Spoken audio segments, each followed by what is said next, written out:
Hey there, and welcome back to the Disc Connected. I just want to give a little intro to this interview because we were literally just having a conversation while it was recording, and I never did an intro. So this wonderful conversation is with Dennis Bartok and Craig Rogers of Deaf Crocodile. I'm sure you saw that in the title, but these are two film restoration legends and people that have been doing stuff like this for decades. We're here primarily to highlight the brand new Kickstarter for what they're doing. Links for all that in the description below. Please go support them. Support Deaf Crocodile. Support physical media. I would not be saying this if I didn't do it myself. And I've loved every single thing that they've touched, and they are, by all accounts, two wonderful people. And I really think that it's important that we come together for restoration projects like this, because they're not, the Fulcis of the world. They're not the Jess Franco, where everybody's clamoring to restore Jess Franco films. They're not, big Hollywood blockbusters. Deaf Crocodile's working on films from smaller countries. They're working on films from unknown filmmakers. And without these restoration projects, they would never be able to be seen like this. So I want to thank them for their time, want to highlight all of the hard work they're doing in the most ways possible, and just say thank you guys for watching. And hopefully you enjoy.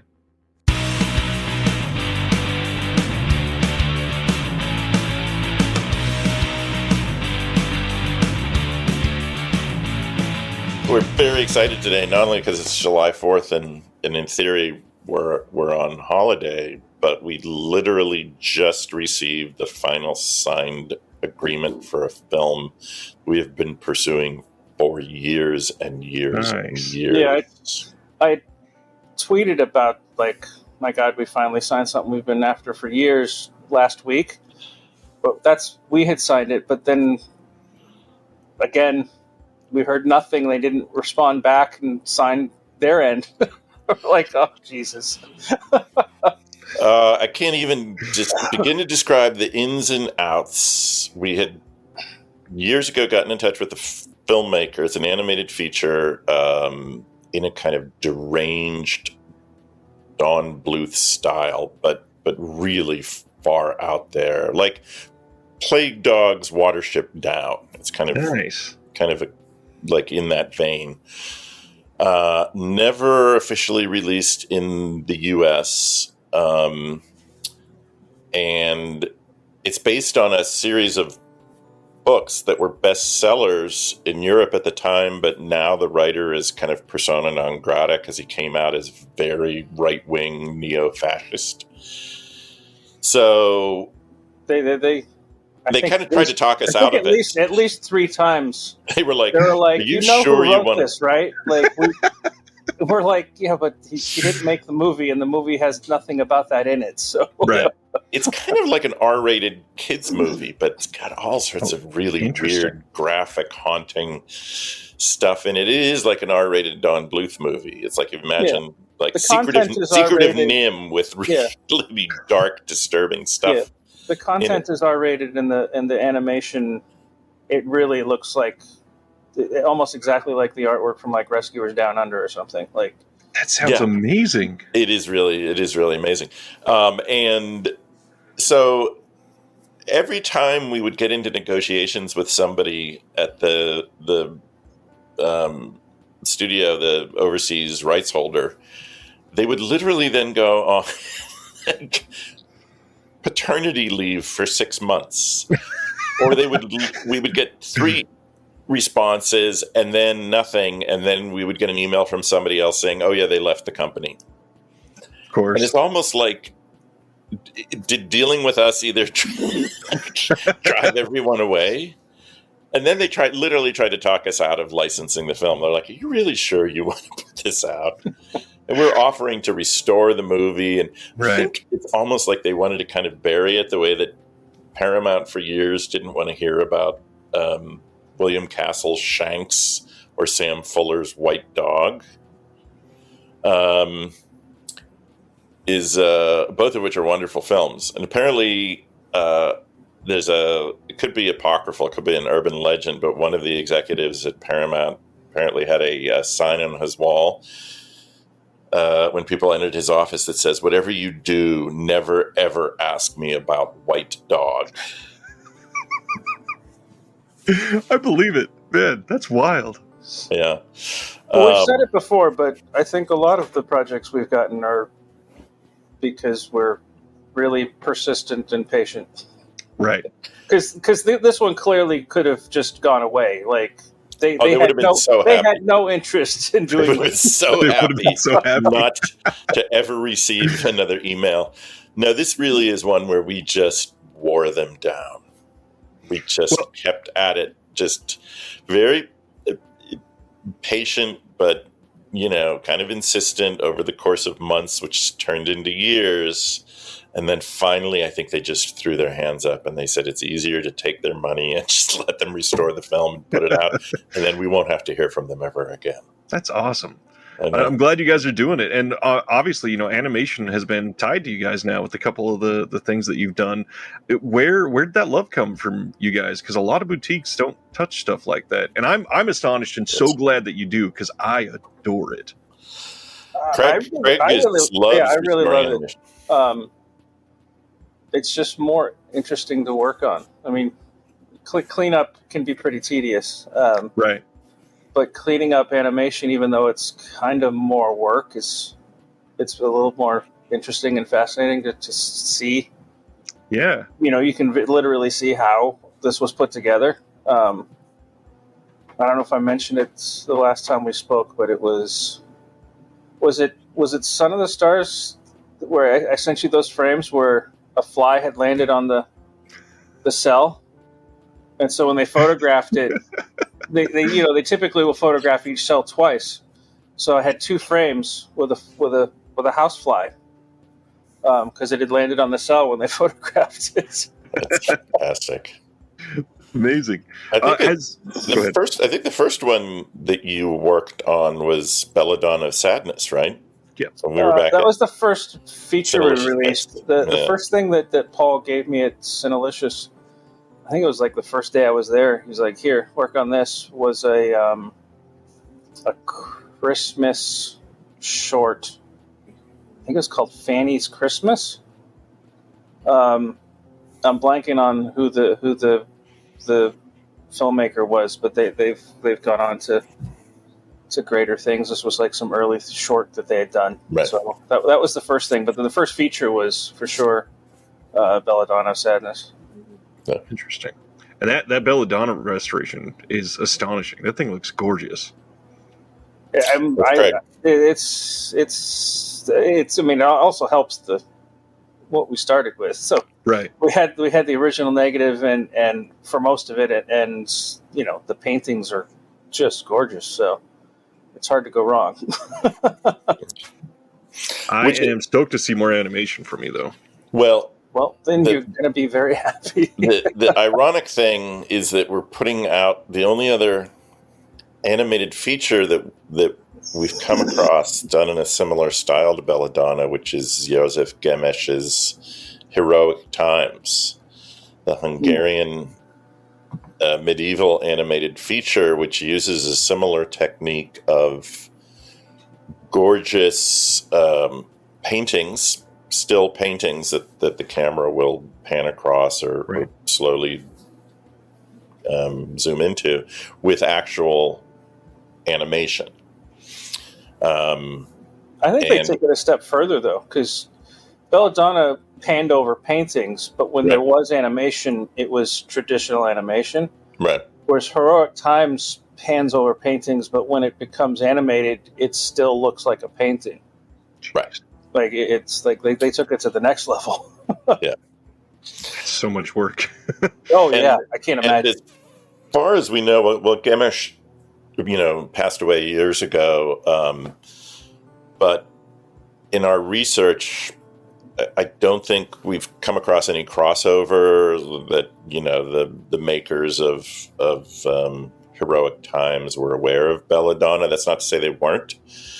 Maybe they had seen it in years past, but it seems like it kind of developed independently, that they both came up with the same idea of, we'll have these gorgeous still paintings that are really lush and incredibly detailed, and then we'll have animation as part of it. So very interesting. And then looking at the last year of work, you guys, first of all, not slowing down at all. So thank you for that, because the output is amazing. Yeah, well, Dennis, you said you were just talking to somebody, and they commented on like, how the hell are you putting out a title a month? It's a great question.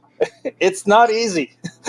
And from last time we talked, the amount of work you guys put into it seems impossible. Yeah, we had to shift some titles around in the schedule because we do have a couple that I don't do the restoration on where we've licensed a restored film. Right. And for this one title, I was like, it's taking me so much longer to get through than I thought. So like I told Dennis, I'm like, I'm sorry, but we're going to have to shift the schedule here somehow because this is not going to be done in time. Yeah, most of the films either we restore, or I should say Craig, because he does the actual restoration from scratch. So a project like Visitors from the Arcana Galaxy, which is going to be the next Kickstarter that we announced, this amazing early 1980s Croatian sci-fi fantasy comedy that we describe as if Troma Films had been hired to do a Sid and Marty Krofft Saturday morning kids show, because it has elements of like, almost like kids live action. Right. Yeah, and then it has unbelievably grotesque rubber monster violence. Yeah, you can't put it in. You can't name a genre. You can't name 3 genres. Like it's sci-fi, it's comedy, it's horror. It's got a very early 80s kind of Euro feel to it as well, which is wonderful. And even the scenes it's got nudity. It's got an entire village, in fact, that takes its clothes off at one point. Yeah, inexplicably, like all the villagers just strip. And even the scene with the most violence is where they inject the most comedy. Oh, so yeah. They're like, all right, we know we're going pretty violent here, so we need to also crank up the humor. Nice. And weirdly, there are these strange kind of connections, either conscious or unconscious. So we're putting out 2 films this year that both involve creature makeup and monster effects by Jan Svankmajer, the legendary Czech animator who did Alice and wonderful films. And the first of them is Visitors from the Arcana Galaxy, which was directed by Dusan Vukotic. Much better known as an animator. And in fact, he won the Academy Award in, I think, 1961 for a wonderful UPA-style kind of mid-century modern-looking short he directed called The Substitute. And we're including 5 of his animated shorts on the release, along with the live-action feature. And clearly his work as an animator influenced him as a live-action director. It's a little bit like Frank Tashlin, who, of course, came out of the amazing Warner Brothers kind of animated assembly line, and then went on to do The Girl Can't Help It and all these kind of wonderful live action films that, of course, you can see a lot of kind of animated and cartoon influence in. And I think that's the same thing, especially when you get to the insane R-rated but very funny monster action in Arcana Galaxy. And the monster, which is incredible, like rubber-suited alien creation, was produced or created by Jan Svankmajer. We tried to get him to talk to us for the release. Like, would you do an interview about this and the other film we're doing later? And he was like, I don't want to talk about that. I just did that to pay the bills. Oh, geez. I know. I was hoping, but that would have been nice to hear. Yeah. So Well, you brought up the Kickstarter. Last time we had this conversation, I think we were in the cycle of the Solomon King Kickstarter. So we hadn't really seen all the feedback to everything yet. And then Solomon King obviously hadn't been released yet, which, by the way, astonishing release. The disc looks... It doesn't seem like it was that long ago. Right, we spoke. Like, it was the middle of last summer. We've done another whole Kickstarter since then.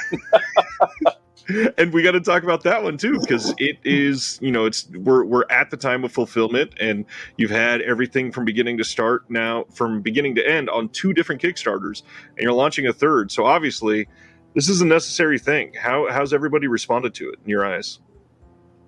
It's great. Like they give you some basic numbers from Kickstarter if you've done more than one, so you can kind of see the stats comparing your first one to your second one. And it was kind of cool to see that 40% of the people who backed Solomon King also backed the Pied Piper. Nice. And the 2 films couldn't be more different. So right. It's like, it was encouraging to see. I was like, all right, well, 40% of those people are backing Deaf Crocodile, because it's not because those 2 films are similar. That's true. So that was encouraging. And so, and then, and the second one raised a bit more money than the first one. They both did quite well. So we're going to continue the exclusive slipcover concept for the Kickstarters, because people seem to really like those, and I've got some connections in the comic book world, so we should be getting some good names to do more slipcovers. Awesome. In the Arcana Galaxy, we were able to get our good friend Brian Level to work with us again for that one. He designed our logo, Nice. and I knew him for years prior to our starting Deaf Crocodile. He's worked on Batman and all sorts of big comics. His coolest stuff is the stuff he does himself, that he releases himself. But yeah, he did the non-Kickstarter Pied Piper, the Vinegar Syndrome release, and the wrap that's on all the discs. So yeah, we reached out to him to do that for us, and he did everything. He did a slipcover, the wrap, the disc, all the art in the booklet. Like, so it's a big Brian Level affair. It's gorgeous. Well, and it's a great style. The Vinegar Syndrome slip is amazing. I've seen nothing but compliments from everybody on it. Yeah, I was very happy. I was very, very proud. I was like, I tagged Brian in it, but someone was commenting. They're like, "Oh my God, I might like this cover better than the Dave McKean one." And I'm sure Brian rolled his eyes. Well, and it's an interesting time that we can see this, because Pied Piper just went on sale. Not even 30. Where were we at? Just over 72 hours ago. Yeah, this is day 3 of the sales, and it's almost, the slipcover is almost gone now. So it's already down to just over 200. That's crazy. Out of 2,000 slips, when a lot of people are getting the Kickstarter slip already. Yeah. And I had someone email me, and they're like, I backed the Kickstarter, but I want this one too. I'm like, well, you can order one. Not going to say no. I was like, yeah, lots of people buy multiple copies. I won't judge.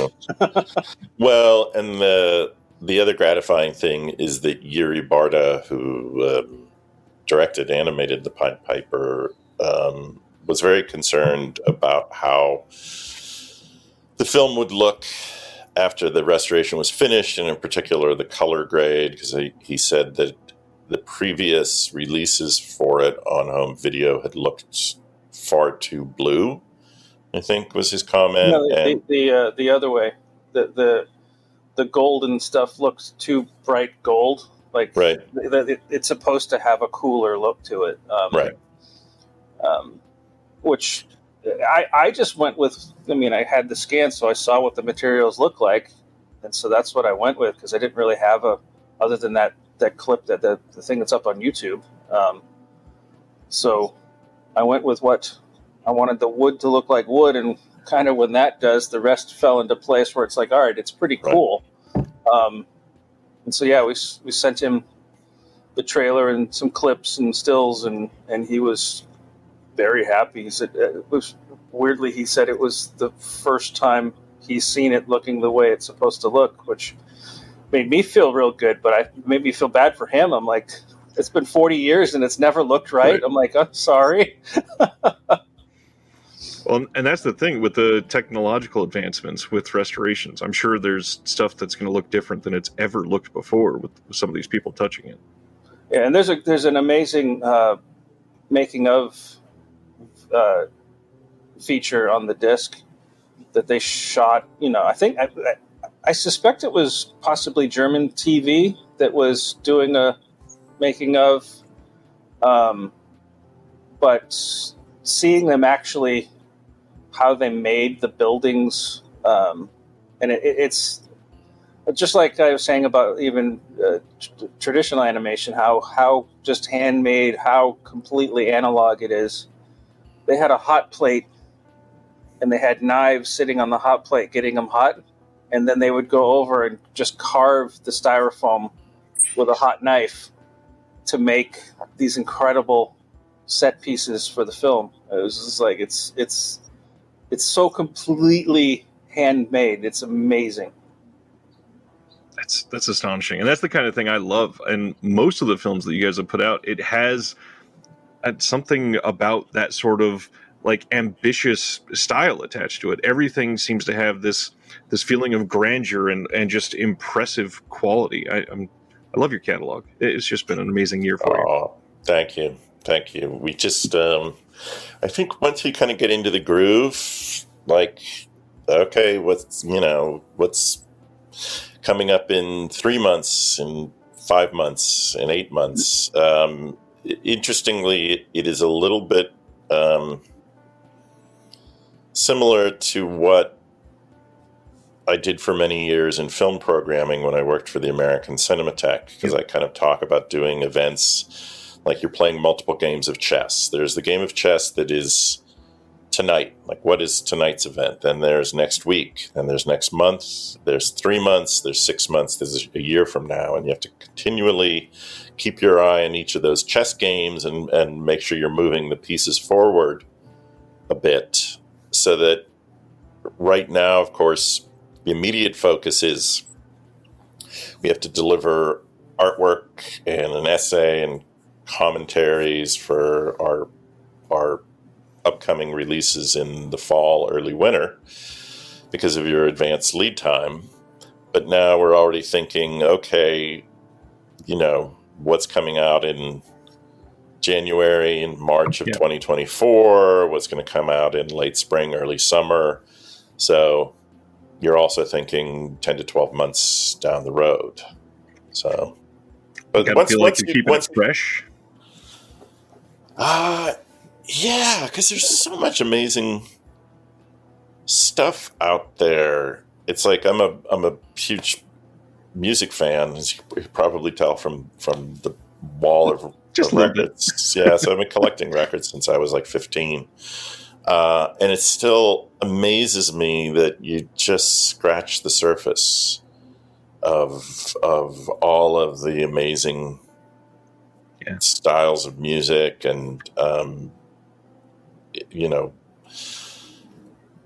the past 5-10 years, I've really gotten into a lot of Latin jazz and Latin rock and cumbia and salsa, and it's there's an incredible world of amazing music there. And it's kind of similar with film. We'll start investigating and we'll go, oh my God, like, again, things kind of tend to go in waves, but we're putting out 3 films from Czechoslovakia, Czechia this year. Prague Nights was the first, then The Pied Piper, and then at the very end of the year, we're putting out a 3rd. So it just so happens that we discovered and were able to license these wonderful Czech movies.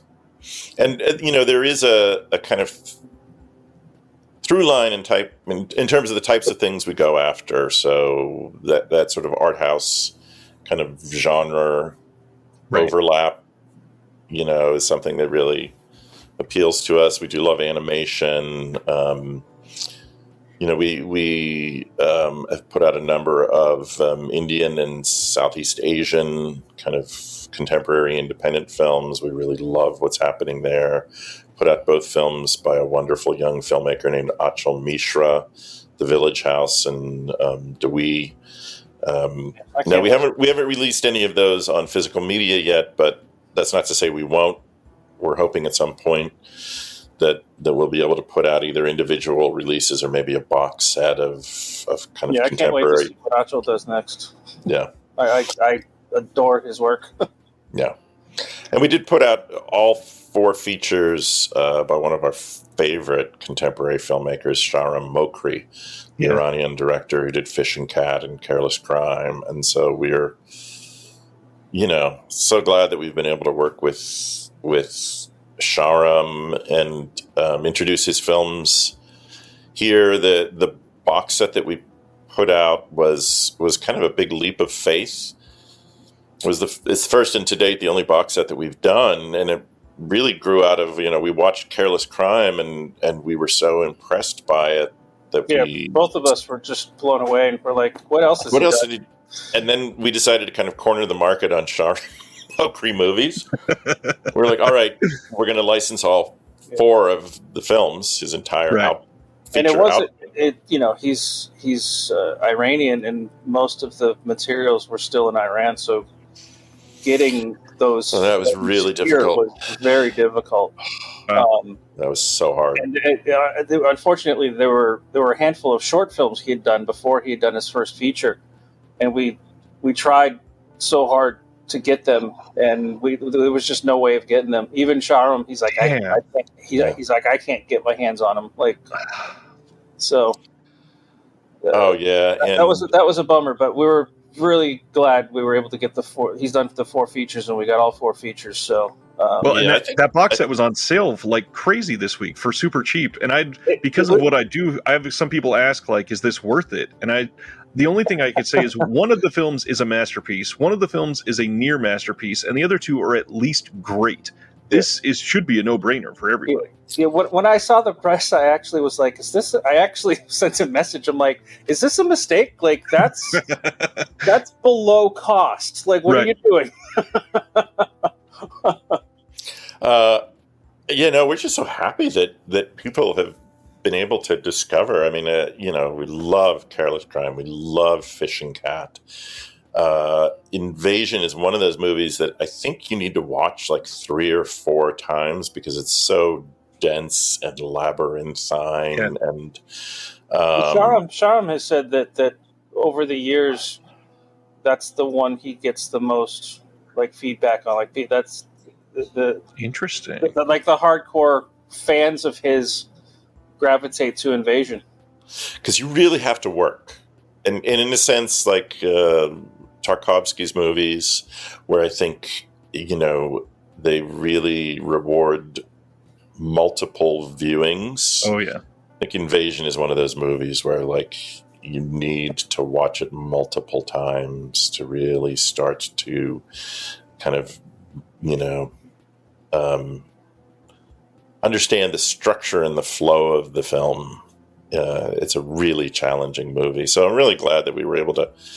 But I think for one of the films, I think it literally had to be put on a hard drive and like hand carried from Iran to Europe and then shipped to us because it just wasn't possible to send the film digitally. Yeah, I can't remember who. Somebody was traveling to France, and they're like, "I'll bring it with me." Yeah. And then we can give it to somebody there who can then ship it to you. So we had to wait till someone happened to be traveling out of the country and bring it with them. Wow. And I'm assuming that's just because of the local laws in Iran? Well, it's also, I think, because we've got films with Russia, and you can't ship anything. Like when Ilya Muromets came out, we boxed up 5 discs for them, like we always do, to send to the rights holders, and I got to the post office and they're like, "You can't ship this." I was like, yeah, we haven't been able. We've sent the press, and they've been very gratified to see the wonderful press for the 3 Patushko films and then the 2 movies by Karin Shakhnazarov, who was also the general director of Mosfilm for a number of years now, almost 25 years. But they haven't been able to see the actual physical releases because you can't send anything. Right. By U.S. Postal Service, by FedEx, by UPS, there's nothing shipping to Russia. So, and I think it's similar in Iran. You can't send or receive anything. Yeah. Yeah, and even the internet. So it wasn't. Oh my God! I remember them trying. And this is now bringing back. It's like Vietnam flashbacks. Yeah. Remembering trying to upload, and it would take days, and then it would get like 85% uploaded, and the connection would fail. Yeah. Yeah, it's a miracle that we were able to actually. We don't pick easy projects. Well, and that's literally when these come out, they are in many cases actual miracles. And when somebody hasn't seen some of these in 40 plus years, that's got to be gratifying. First of all, that you could even deliver the product, but then just to see people receive it so well, I'm just happy for you guys. This is amazing.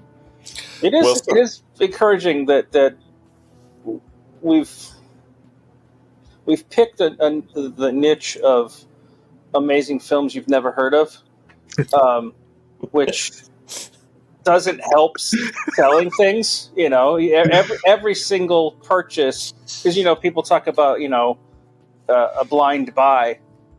Every one of our releases is going to be a blind buy because you've never seen it, and it's encouraging. I've seen lots of people, after if we've put out enough discs now that they're just like, we trust them. This is going to be good. Well, the Pied Piper, ironically, is one of the better known films because it had a very solid art house release when it came out. I remember I went to see it. I was at NYU Film School in the 80s when it came out, and I went to see it in Greenwich Village. And there's been a pretty crappy version of it on YouTube for a long time. That's where I first saw it and added it to my wish list for us. I saw it on YouTube, and I was like, this looks just crazy and creepy as hell. But that's actually one of the better known. We've put out a couple films that were so far off the radar for most people, like The Son of the Stars and Prague Nights. And we've just been really lucky that the rights holders were willing to work with us, but where we finally wore them down.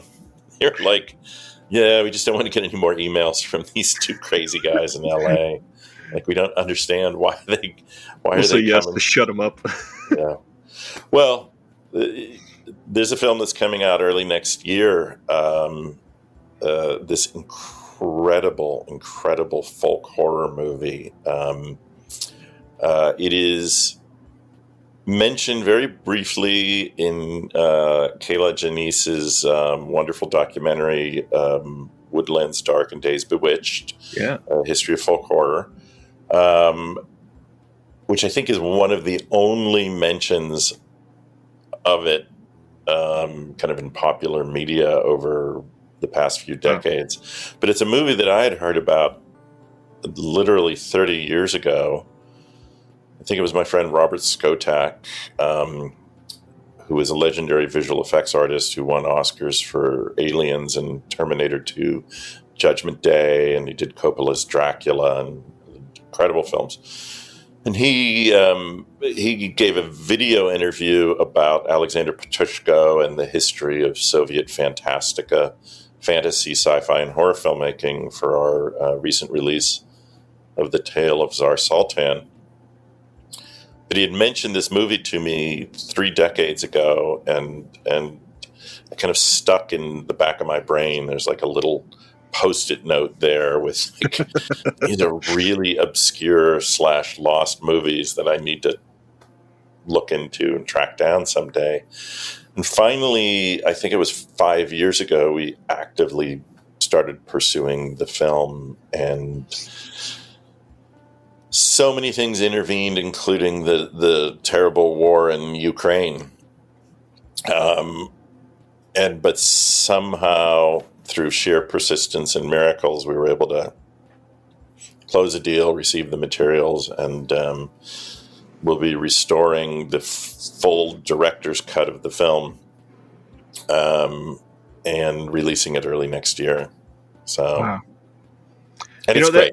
It's amazing. That brings to mind an interesting thought experiment. I'd love to hear from you. What do you think younger Dennis from 1991 being told, hey, you just got told about this film, and in 2024, you're going to be releasing this on the highest quality physical media that the world's ever seen for it. How do you think you would feel about that then? Well, it's funny. I tried to, when I worked for the American Cinematheque for a number of years, like when the DVD boom really started to kick in,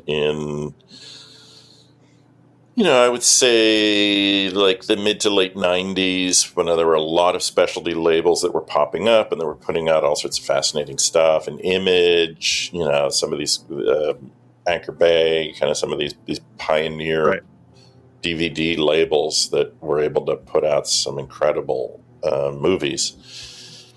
I tried to talk the powers that be at the Cinematheque into launching our own home video label.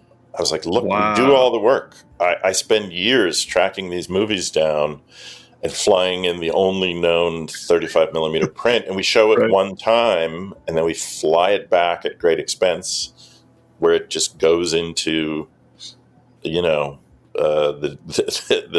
storage vault again.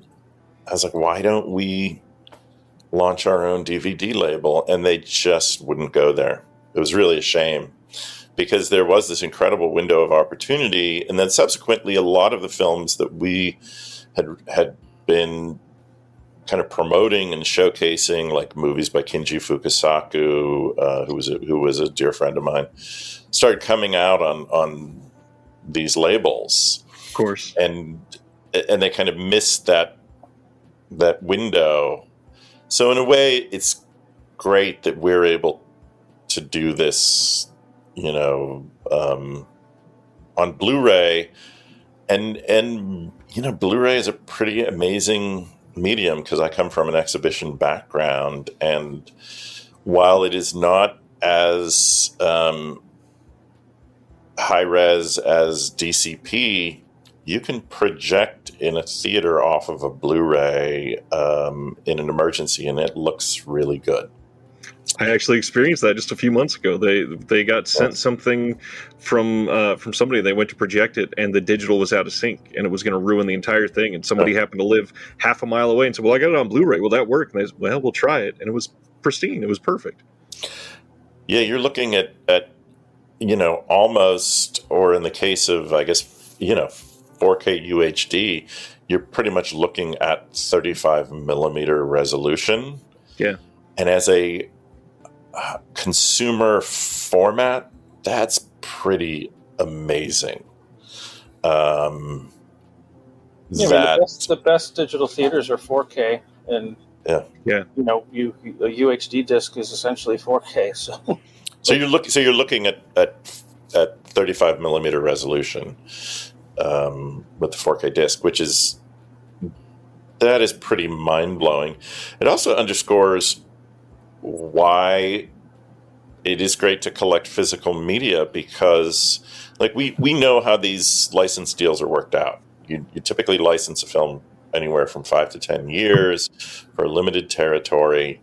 And then when those deals expire, if the film has sold well enough, it may get relicensed and they'll continue offering it. But in many cases, they let the license lapse, or sadly, the company itself goes out of business. Like we just heard yesterday that Olive Films is going out of business, which is really sad. I've bought a lot of their releases over the years. So it is good to actually buy, especially these Blu-ray releases when they're available, because there's a good chance in 5 or 10 years that they won't be. I mean, you'll still have copies floating around out there, but they may no longer be purchasable if the company doesn't exist or if they didn't renew their license. So. And that's especially true for something like Prog Nights. I mean, even Well, that could sell. particularly any of the boutique labels, that I think probably a lot of titles are, when, like he was saying, when the license is up, probably not going to renew it, because for a small label, the bulk of the sales are in that first year. Right. So if extending the license means paying another MG, you won't make your money back. Well, and Prog Nights could be a major hit, and I'm sure if over 5 years it sold 12,000 units, that would be mind-blowing. Sadly, that would be fantastic. But even if it did, the likelihood of somebody else picking up Prog Nights is very slim. Oh no, I think it's highly doubtful that it will be restored or remastered in our lifetimes, because it is such an obscure, wonderful film. So in all likelihood, our Blu-ray release is the only one that's going to be done for the foreseeable future here in the U.S. That's another reason why, Craig, I mean, I call him a restoration wizard. I think he is, because there's something magical about the work he does. But it's also the sense of, nobody else may be crazy enough to spend the time and the resources to restore these films. So we should try to do it the best that we can, because it may be the only time this film gets restored in the next 20, 30 years. So. Which is why, in your particular case, this is just trying to be a master of segues here, these Kickstarters are so important, because without them, some of these films are not going to be able to be touched. And I'm so glad to see the community coming together on these first couple. And now you've got this new one that is, the day this is coming out, we're putting up the video, the Kickstarter is launched.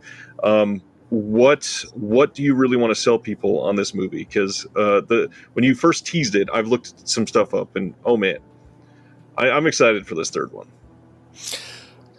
Visitors from the Arcana Galaxy. It was actually recommended to us by Travis Crawford, who was a film programmer who passed away last year. I believe Travis. Not terribly long ago. Oh, and he had actually just started working with us. He had come on board to start handling theatrical distribution, and then tragically passed away unexpectedly. I think he passed away in his sleep.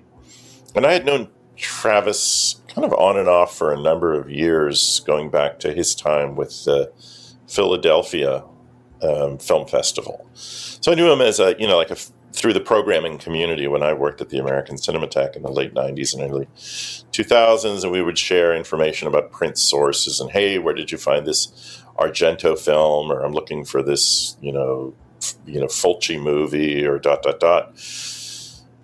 So it was really nice that we reconnected, and one of the films that he brought to our attention, that he was like, have you ever seen Visitors from the Arcana Galaxy? It is really insane.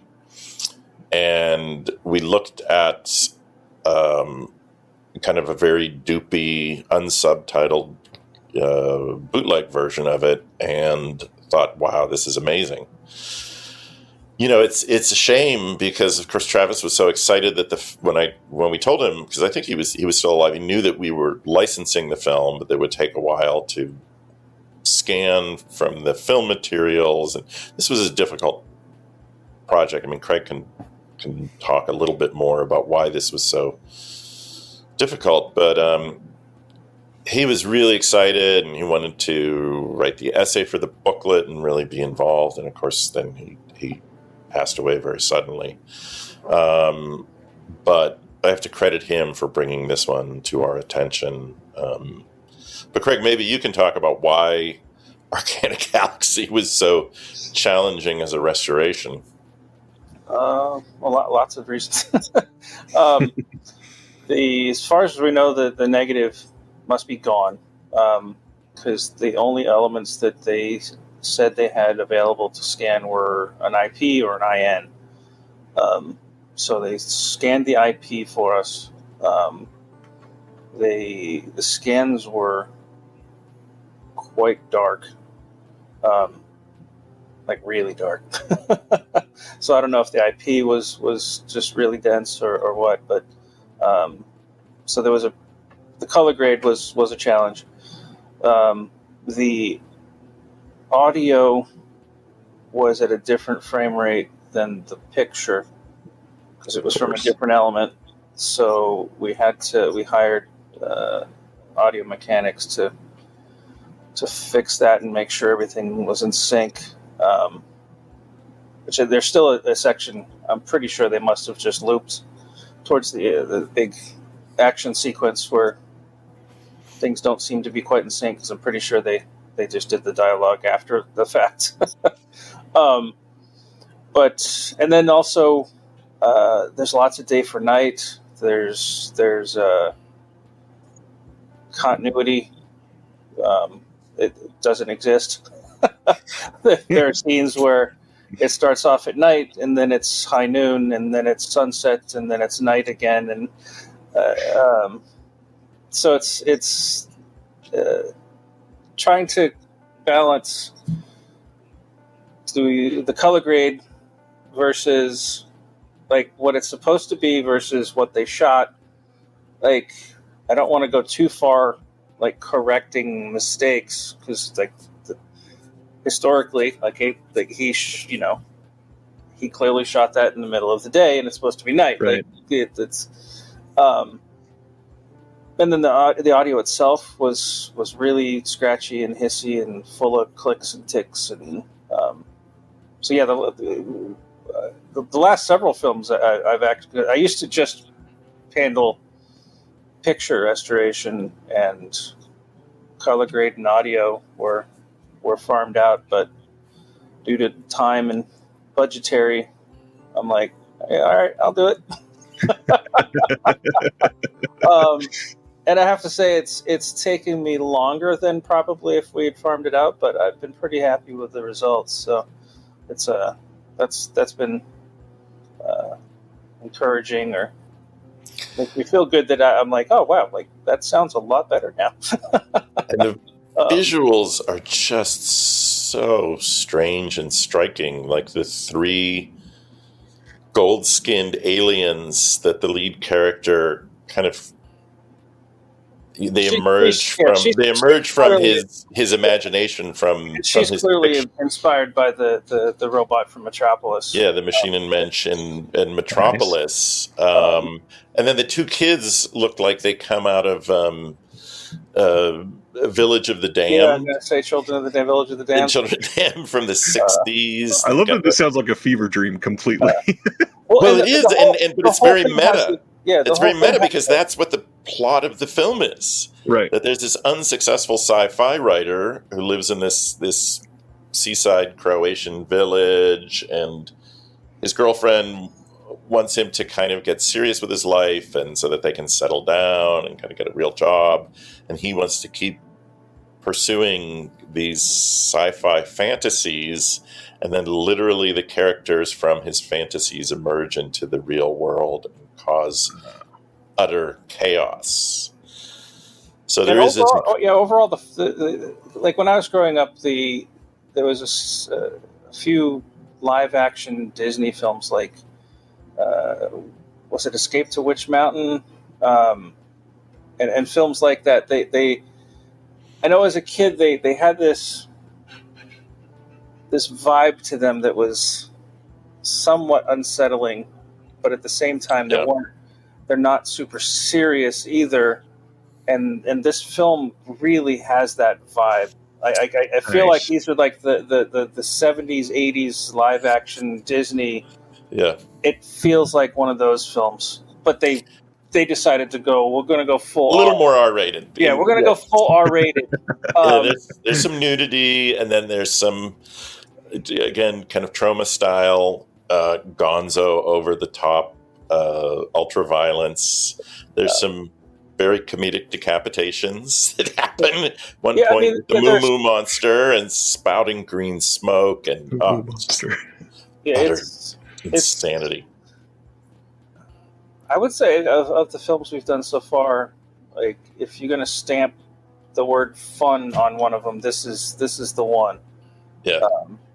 Sam Deegan has done a lot of commentaries for us, and listening to her commentary for this was kind of fun because she clearly loves it. And like, I was just looking at the audio track on my computer as I'm like syncing it and mixing with the original soundtrack, and I see these big peaks, and so I scrub over. I'm like, what happened there? And it's her bursting out in laughter, like she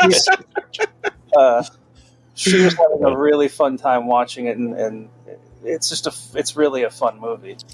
Well, and to be able to, it's interesting because again, we talk about how there are these kind of connective themes or kind of through lines in movies that we've been restoring and putting out. So Prague Nights was conceived and co-directed by Yuri Berdechka, who was this wonderful Czech screenwriter, animator, and live-action filmmaker. And we've been able to include several of his incredible animated shorts along with Prague Nights as bonus features. And so now, similarly, in Croatia, we have this phenomenal animator, Dusan Vukotic, who then also ventures into live-action filmmaking. And we're able to include 5 of his kind of best known and stunning animated shorts. So it is great to be able to kind of expose the work of these wonderful filmmakers. I wish in Berdechka and Vukotic's case that they were still with us, but we've been very fortunate. Kalin Kazan, who's the co-director of 2 of our very favorite restoration projects, Delta Space Mission and The Son of the Stars, is still alive and well in Bucharest in Romania, and we keep getting wonderful reviews for The Son of the Stars and Delta Space Mission, and I will email them to him, and he's just like, thank you so much. Like, I didn't think that anyone was going to have any interest in these science fiction, animations that we did in the mid 80s. And now there's a whole group of people on the other side of the world that know his and the late Mircea Toya's work, which is wonderful. Right. And of course, all the people that can, they're the whole animation team there, because these are really team efforts. I was just looking at our release schedule, and you were saying how like Prague Nights has the animated shorts as bonus features on the disc, which they're really, really good. Like, worth buying the disc to get those shorts. It's an incredible disc. But I was looking at the schedule, and from Prague Nights, we got 1, 2, 3, 4, 5, 6, 7, 8. 8 releases in a row from Prague Nights on are either animated or are going to have animated bonus features. Wow, that's incredible. So yeah, we do like the animation, and it's been great that like Dennis is saying we've found these cool live action features that were made by animators. So there's a rich treasure trove of animated shorts that they've done that we can dip into as well. Because all these shorts are really good. Well, and because we will, Craig will often restore these as beautifully as the features to the best that we can. You're getting all of this bonus content, like on our Time of Roses disc, we included several of Risto Jarva's kind of amazing mod documentaries that are just really visually really stunning and satirical. So, I realize, and in most cases, because there isn't a lot of commercial distribution on digital for the shorts. So we typically now we will only license them as bonus material for the home video. Like we don't license the digital rights for a lot of the shorts.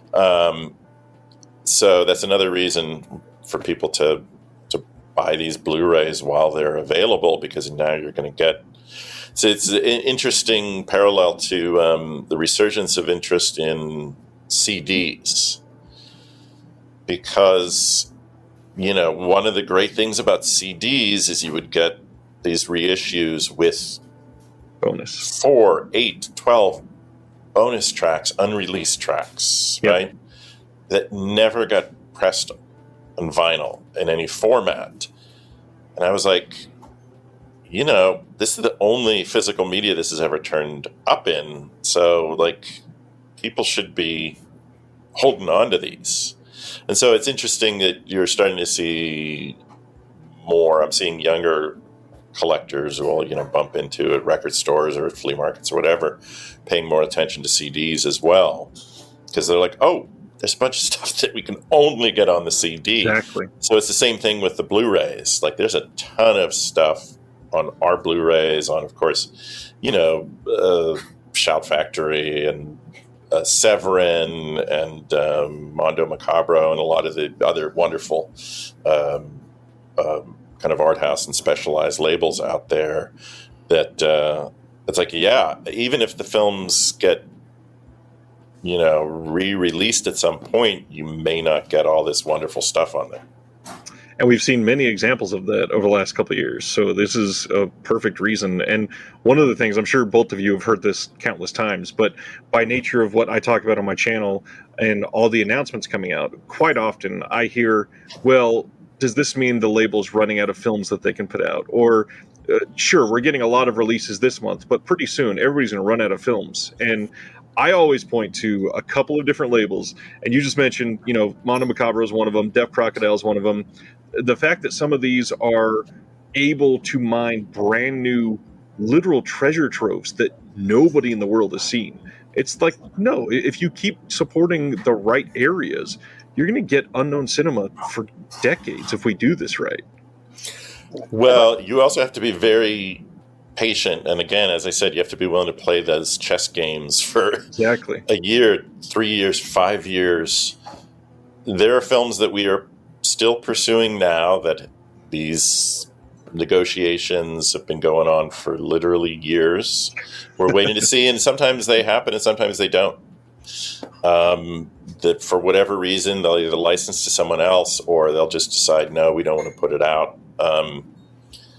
And there's a reason. Craig and I laugh about this all the time. For most of the films that we've put out that are kind of really obscure or lost, there's a reason why. Because they are really difficult to license the rights and then find the materials, restore them, and put them out properly. Like it's not just that they were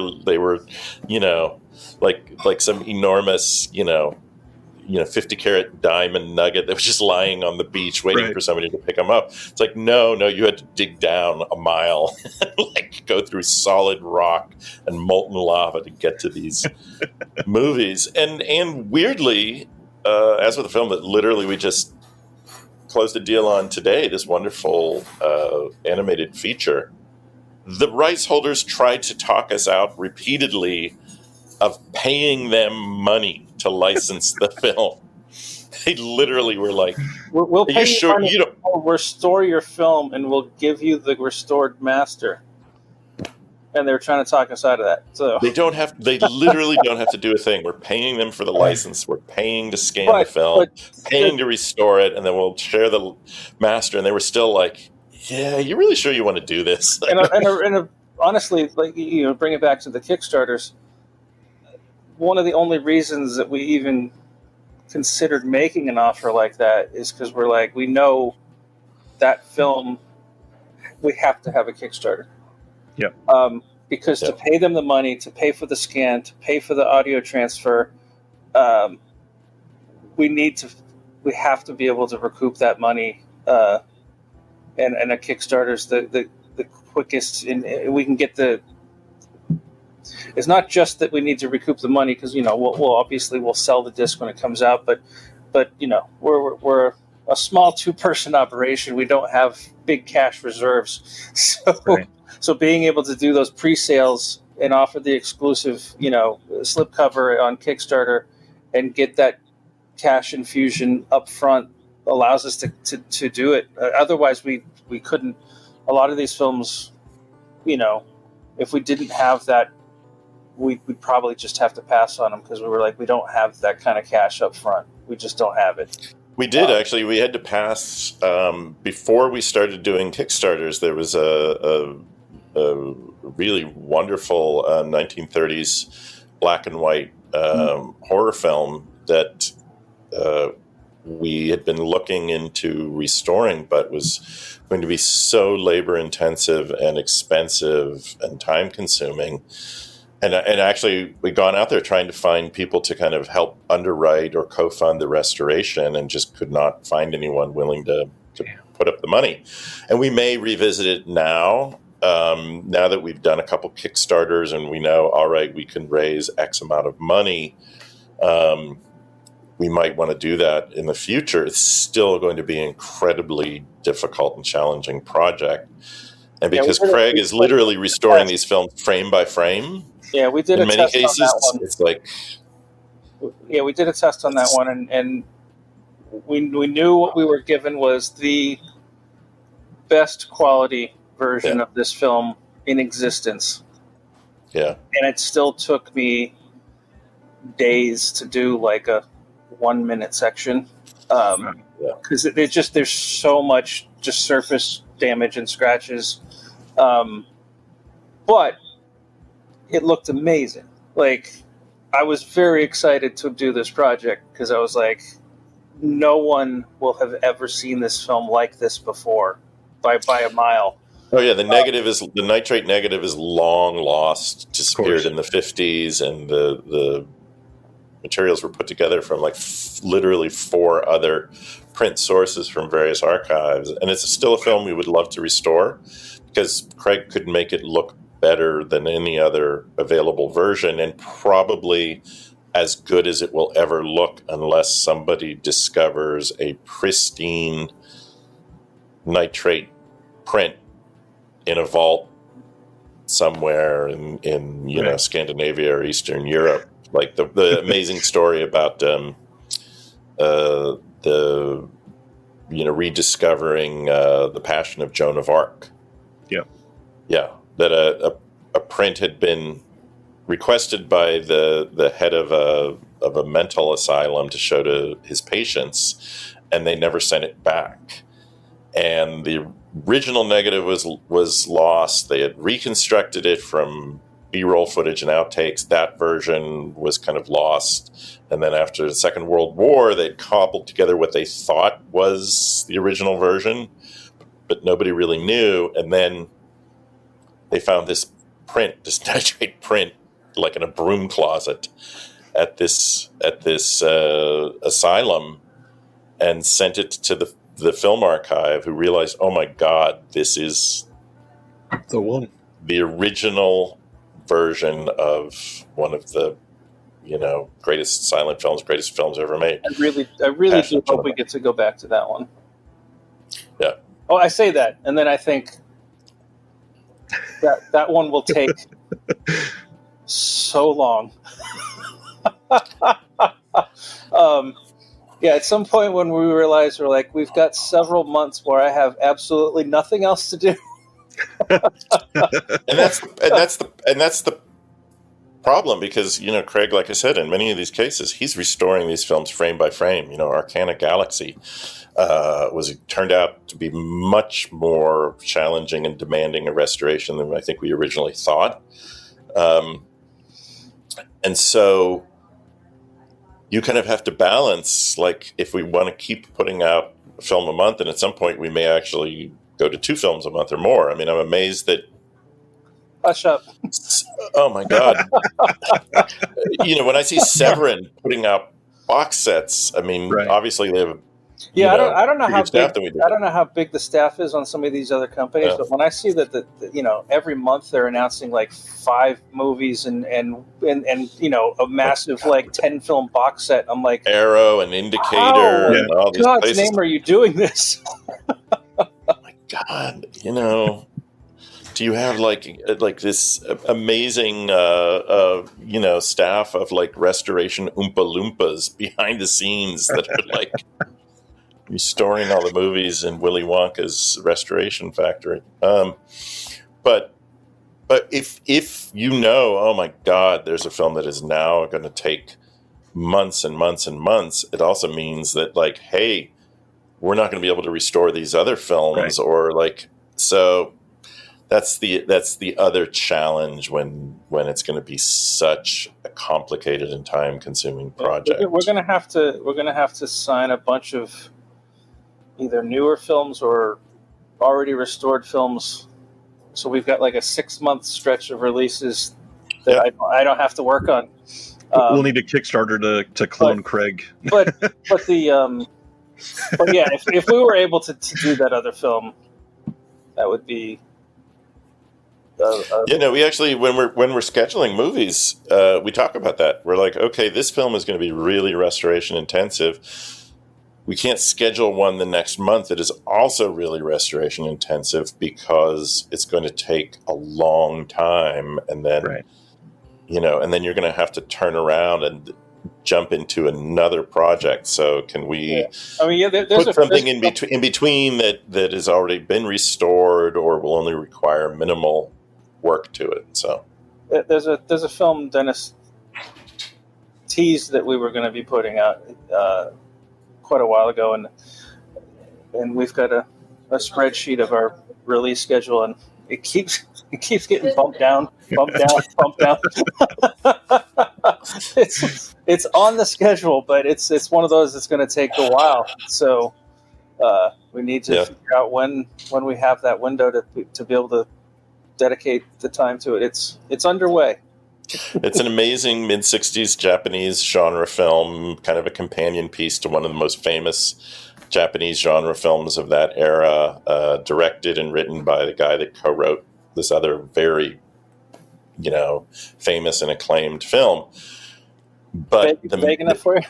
Yeah, the materials are in really rough shape and going to require just a ton of work on Craig's part to make it look great. And so every time we're like, okay, we're going to schedule it here. And he's like, oh, no, wait, we've got Arcana Galaxy. We've got like all these other things that I'm now, knee deep in restoring.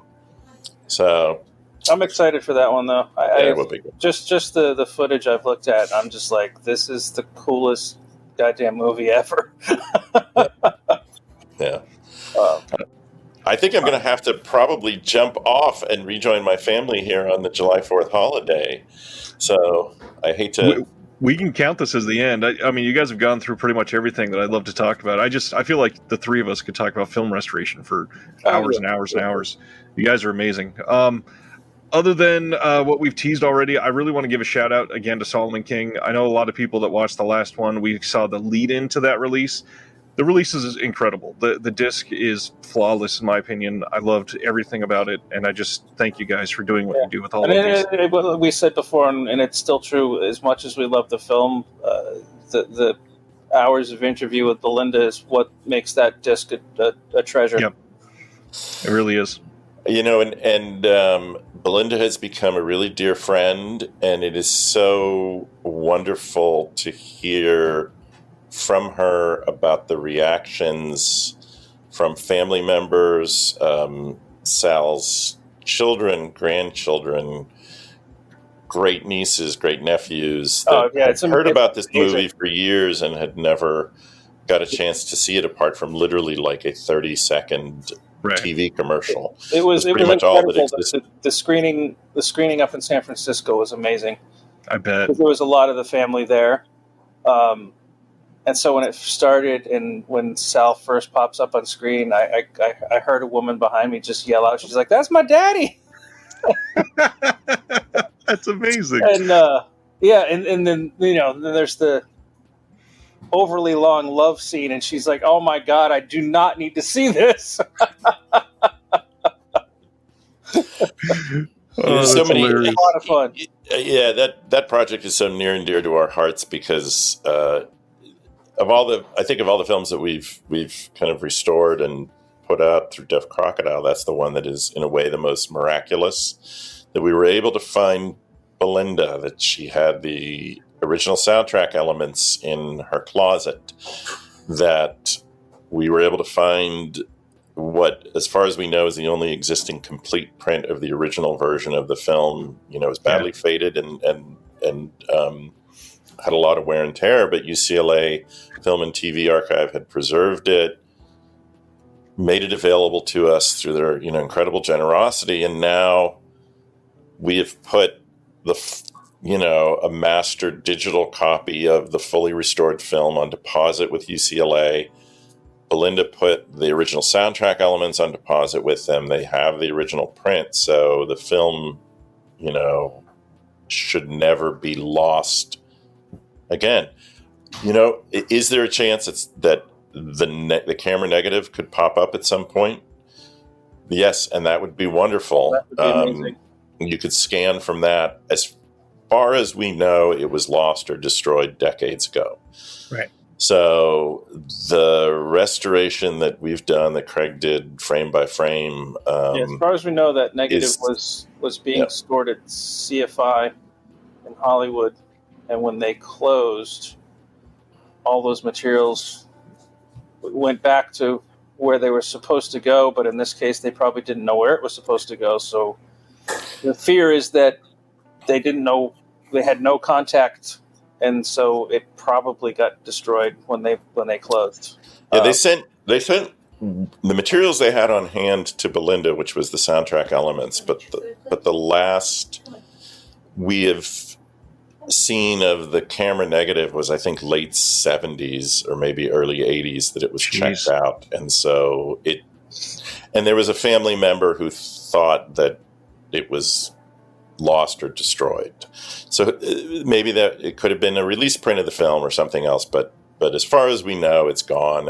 And so the version that we restored for Solomon King. Now, there may be some other really great news upcoming about Solomon King. We are working on the possibility of re-releasing the soundtrack album for the film, which is how we actually discovered the movie to begin with, and it's just got amazing soul funk music by local Oakland artists, and including some other kind of rare tracks that Sal Watts had put out on his own record label, Sal Wa. So that's something we're actively working on right now to see if we can do a limited edition vinyl re-release of the soundtrack album. There was a I mean, I guess it's not uncommon for a soundtrack to be missing songs that were in the movie. But Solomon King, there's a couple of tracks in the film that were so prominent in the film that weren't on the soundtrack, but were released as 45 singles. So we've tracked down some of the singles, and we've got we've got like B-sides of singles that are related to the film, but some of them weren't even in the film, but they're Solomon King music. There's a version of the theme song with lyrics. So there's some really cool extras that we're hoping to include with that release. So, but soundtracks aren't our forte, so we're taking it slow. And that's a whole new learning curve. Yeah, it's taking a long time because we're learning as we go, and we want to make sure we don't do something wrong. Well, that sounds amazing, and that's kind of been the definition of what you guys have been doing for years, it seems like. So thank you for what you're doing.